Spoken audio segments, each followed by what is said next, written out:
बिल्कुल बात की जाए तो हरियाणा की राजनीति सिरसा से ही शुरू होती है। सिरसा की अगर कोई जिक्र ना हो हरियाणा की राजनीति में, ऐसा पॉसिबिलिटी नहीं है। हालांकि चौटाला परिवार के सभी सदस्य चुनावी मैदान में है। बात की जाए तो रणजीत सिंह चौटाला रानिया विधानसभा से चुनाव लड़ रहे हैं, उनके पोते अर्जुन चौटाला हैं। अभय सिंह चौटाला एलनाबाद से चुनाव लड़ रहे हैं। दिग्विजय सिंह चौटाला डबल से चुनाव लड़ रहे हैं। तो चौटाला परिवार के सभी लोग हैं वो चुनावी मैदान में। हालांकि दुष्यंत चौटाला उचाना से चुनाव लड़ रहे हैं। तो बात की जाए तो चौटाला परिवार के बिना हरियाणा की राजनीति का जिक्र करना बिल्कुल पॉसिबिलिटी नहीं है। लेकिन हम वहीं बूथ पर खड़े हैं जहां आपसे थोड़ी देर पहले ही हरियाणा के पूर्व डिप्टी सीएम दुष्यंत चौटाला यहां अपने परिवार सहित वोट कास्ट कर चुके हैं। और उसके बाद कहीं ना कहीं रणजीत सिंह चौटाला जो हरियाणा के पूर्व कैबिनेट मंत्री हैं वो भी यहाँ अपने परिवार सहित वोट कास्ट कर चुके हैं। तो कहा जा सकता है कि ये पूरी तरह से वीआईपी बूथ इसको बताया जाता है। तो जहां पर सुरक्षा की भी काफी इंतजामात वो पूरी तरह से यहाँ किए गए हैं। अब जो लोग हैं, जो आम वोटर्स हैं, वो अपने मत का प्रयोग करते हुए यहाँ दिखाई दे रहे हैं। तो सुबह से लेकर अब तकरीबन 8:30 का वक्त हो चुका है और लोगों में काफी उत्साह भी देखने को मिल रहा है। हालांकि सुबह का वक्त है, धीरे धीरे ही लोग जो हैं मतदान करने के लिए पूरी तरह से अपने बूथ पर आते हैं। लेकिन जैसे जैसे ये दिन आगे बढ़ता जाएगा और जो चुनाव की प्रक्रिया आगे बढ़ती जाएगी तो लोगों में भी काफी उत्साह देखने को अगले कुछ घंटों में मिल सकता है। तो साफ तौर पर न सिर्फ नेताओं में पूरी तरह से वोटिंग के प्रति उत्साह देखने को मिल रहा है, बल्कि आम वोटर्स में भी कहीं ना कहीं वोटिंग के प्रति उत्साह देखने को मिल रहा है। जी विजय, मतदाता भी आपके आसपास नजर आ रहे हैं, कतार में खड़े पोलिंग बूथ पर अपनी बारी का इंतजार करते हुए कि कब उनका नंबर आए और वो लोकतंत्र में उनको जो हक मिला है अपने नेता को चुनने का मतदान के जरिए उसको वो एक्सरसाइज करें। बात करने की कोशिश कीजिए कुछ मतदाताओं से, क्या मुद्दे हैं जिनको दिमाग में रखकर वो ईवीएम का बटन दबाने के लिए इस वक्त कतार में खड़े हैं। बिल्कुल मतदान केंद्र के बाहर कुछ लोग हैं, इनसे बातचीत करने की कोशिश भी करते हैं कि आखिरकार क्या इनके चुनावी मुद्दे हैं। क्या कहेंगे भैया, वोट डालने के लिए ये क्या आपके जहन में, दिलो दिमाग में क्या मुद्दे रहने वाले हैं? सर सीधा सीधा एक ही है कि सबको नौकरियां मिले समय समय से और रोजगार की मतलब ज़्यादा से ज़्यादा यहाँ पे ज़रूरत है। बस यही मेरा मेन मुद्दा है, इसके करके मैं वोट डाल रहा हूँ। तो पहली बार वोट कर रहे हैं आप? ना तीसरी बार। पहले भी कर चुके हैं। हाँ जी। आज साफ तौर पर लोगों में उत्साह देखने को मिल रहा है। कुछ लोगों से और बातचीत है। मैम, वोट करने के लिए आए हैं, क्या चुनावी मुद्दे हैं आपके? चुनावी मुद्दे ये जानने की कोशिश कीजिए कि दिमाग में चल क्या रहा है, सुरक्षा क्या चाहिए, सोच कर निकले हैं। प्रायोरिटी रहती है लेडीज के लिए, एजुकेशन और जॉब तो है ही सबके लिए। तो साफ तौर पर लोगों के अलग अलग तर्क यहाँ देखने को मिल रहे हैं। कुछ लोग रोजगार को तलाश रहे हैं और कुछ ना कुछ लोग जो हैं वो शिक्षा के प्रति अपना जो है मुद्दा उनको बता रहे हैं। उनका कहना है कि वो विधायक ऐसा चाहते हैं जो शिक्षा और रोजगार के मुद्दे को पूरी तरह से सिरसा पूरे हल्के को तवज्जो दे सके। और आसपास क्या आपके और लोग हैं इस वक्त अगर आपको दिखाई पड़ रहे हैं? सिक्योरिटी सुरक्षा व्यवस्था के बारे में भी जरा विजय जरूर दिखाइए कि क्या तैयारी है वहां पर।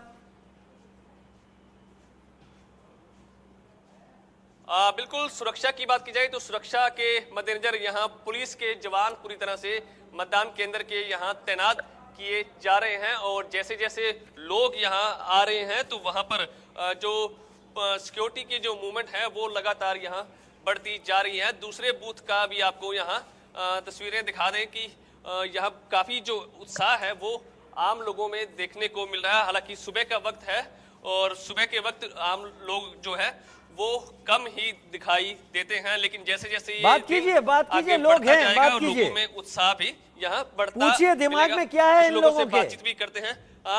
क्या कहेंगे आप, चुनाव वोट डाला या डाल दिया? क्या मुद्दे आपके जहन में है? मुद्दा कोई नहीं, मुद्दा शहर का काम होना चाहिए, कोई सफाई होवे, सड़कां बनन, यही मुद्दे हैं। और जनता का तो कोई मुद्दा नहीं। सरकार ये बीजेपी की 10 साल रही, कितना काम कर पाई? ये नहीं मैं कह सकता, नहीं कर पाई ना, ये नहीं कहूँगा, कर नहीं पाई, मैं कहूँगा नहीं, मैं ये कह रहा। तो साफ तौर पर लोगों में उत्साह देखने को मिल रहा है। लोग जो है विकास के मुद्दे पर कहीं ना कहीं वोटिंग करते हुए दिखाई दे रहे हैं।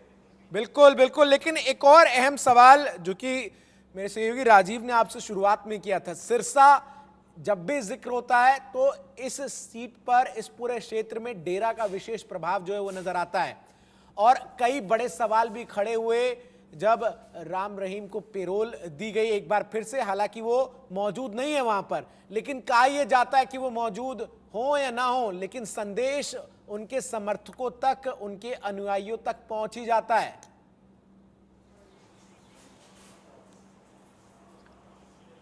बिल्कुल, सिरसा में बात की जाए तो सिरसा में ही डेरा सच्चा सौदा का हेडक्वार्टर है। हालांकि 2014 और 2019 में डेरा सच्चा सौदा का जो समर्थन था वो पूरी तरह से बीजेपी पार्टी को दिया गया था। हालांकि इस बार डेरा सच्चा सौदा ने अपने कोई भी पत्ते ऐसे नहीं खोले हैं, पूरी तरह से किसी भी पार्टी को पूरी तरह से समर्थन देने का ऐलान डेरा की तरफ से नहीं किया गया। हालांकि कुछ सीटों पर ऐसा अनुमान लगाया जा रहा है कि कैंडिडेट देखकर ही वो डेरे के जो वोटर्स हैं वो अपने मत का प्रयोग या अपना समर्थन है वो देते हुए दिखाई देंगे। लेकिन डेरा सच्चा सौदा द्वारा अभी कोई ऐसे किसी भी पार्टी को समर्थन देने के लिए ऐलान नहीं किया गया। हालांकि जो सोर्सेज की बात है तो सोर्सेज के हवाले से ये है कि कैंडिडेट के तौर पर ही जो है वो अब डेरा सच्चा सौदा के जो प्रबंधन है वो समर्थन दे सकती हैं। बिल्कुल, तो देखिए लगातार राजीव एक और बड़ा अहम सवाल होता है कि जिसका जिक्र भी आपने शुरुआत में किया कि जब ये तमाम जो उम्मीदवार हैं और खास तौर पर बड़े चेहरे हैं ये पोलिंग बूथ पर पहुंचते हैं राजीव, तो क्या मैसेज जाता है सुबह पहले मतदाता के तौर पर जब वो पोलिंग बूथ पर पहुंचकर वो स्याही लगी उंगली दिखाते हैं तो वो मैसेज क्या जाता है तमाम राज्य के मतदाताओं को? ये एक सवाल है। आपका अब तक का अनुभव इसको लेकर क्या बोलते हैं? नहीं, अनुभव इतना है कि अगर इस तरीके की तस्वीरें सामने, ये देखिए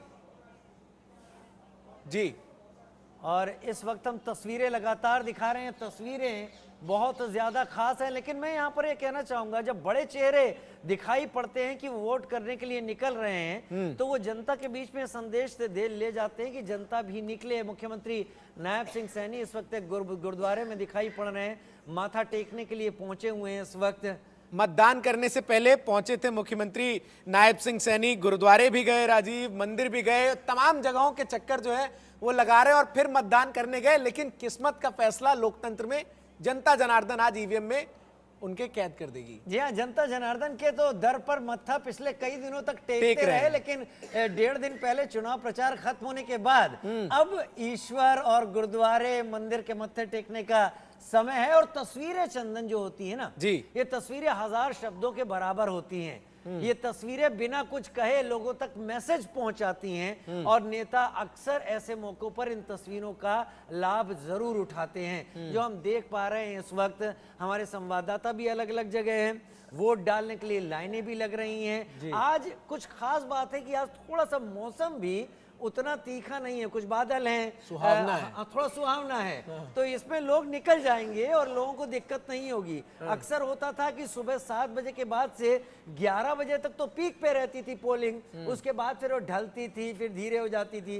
शायद मेरी कोई सहयोगी इस वक्त जुड़ रही है, आप उनके रुख करते। पिंकी धनखड़ हमारी सहयोगी गन्नौर से तमाम अपडेट्स के साथ जुड़ रही हैं। पिंकी, आपने पूरा चुनाव कवर किया, अलग अलग सीटों का जायजा लिया, उम्मीदवारों से बातचीत की, जनता की नब्ज को टटोला और आज आखिरकार वो दिन आ चुका है जब जनता अपना फैसला जो है वो सुना रही है। ईवीएम में तमाम प्रत्याशियों की किस्मत को कैद करती नजर आ रही है। आप जिस पोलिंग बूथ पर इस वक्त मौजूद है, क्या कुछ तस्वीरें वहां नजर आ रही है? व्यवस्था कैसी है? सुरक्षा इंतजामात कैसे हैं? ये जरा दिखाइए।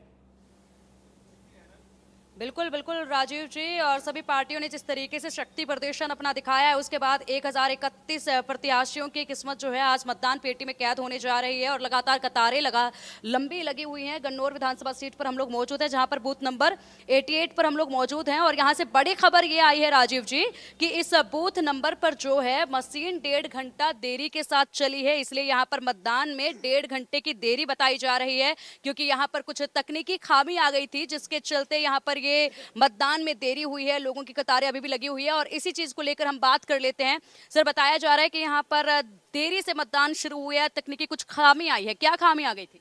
6:15 बजे यहाँ पर जो लोग ट्रेन पकड़ते हैं वो यहाँ लाइन में लग गए। लाइन में क्योंकि उनको जल्दी से जल्दी अपना वोट पोल करना था, हर व्यक्ति की ये इच्छा थी कि मेरा वोट पहला पोल हो। लेकिन यहाँ पर ईवीएम में दिक्कत हुआ।